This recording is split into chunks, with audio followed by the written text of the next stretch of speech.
Hello, good morning. I am Anil Kumar Amrohi. Uh, मैं आपके सामने एक वीडियो लेकर आया हूँ।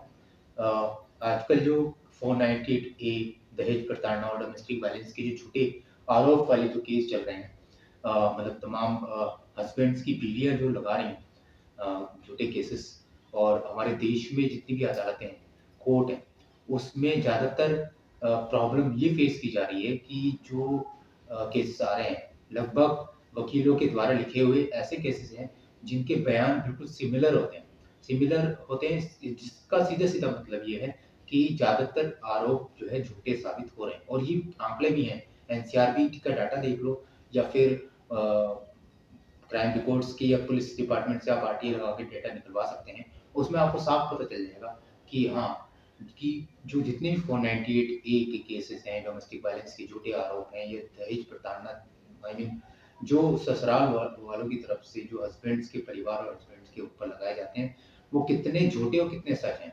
एक्चुअल में जो जितनी प्रॉब्लम जो सामने आ रही है वो ये है कि मुश्किल से 3-4% ही ऐसे केस हैं जो सही साबित होते हैं कोर्ट में, और ज़्यादातर केसेस झूठे साबित हो जाते हैं या कुछ विथड्रॉल हो जाते हैं। तो इसके बाद इससे यही पता चलता है कि जितने भी केसेस आ रहे हैं वो ज़्यादातर फर्जी हैं।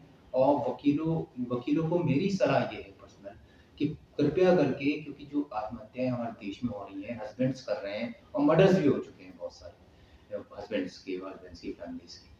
तो उनसे ये निवेदन है मेरा वकीलों से कि भई आप लोग 498 और द डोमेस्टिक वायलेंस जैसे अलग-अलग जो ससुराल वालों की तरफ से हस्बैंड्स के परिवार पर हस्बैंड पर लगाए जाते हैं झूठे केसेस, उनको लेकर आप थोड़ा सावधानी बरतो।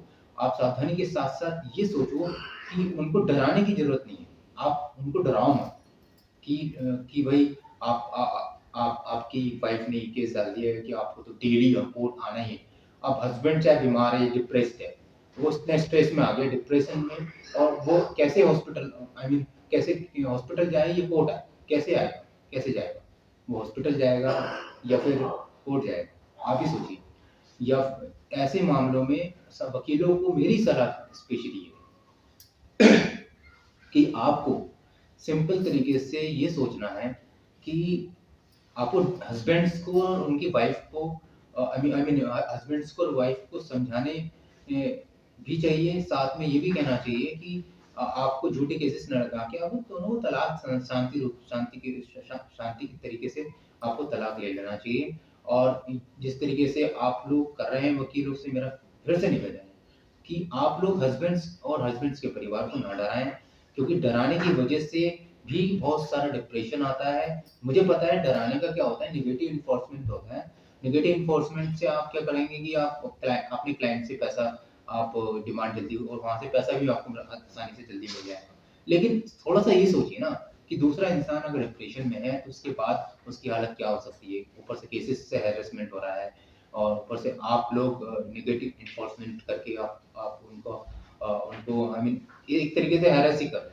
तो कृपया करके, जब हमें पता है कि 3 से 4% ही ऐसे केस हैं जो कोर्ट में जाके साबित होते हैं, तो क्यों हम वकील होने के बावजूद हम क्यों ना सीधे रास्ते पे चल के ऐसे केसेस को ना ही लें, और ले भी लें तो कम से कम हस्बैंड्स के परिवार को डराएँ तो ना।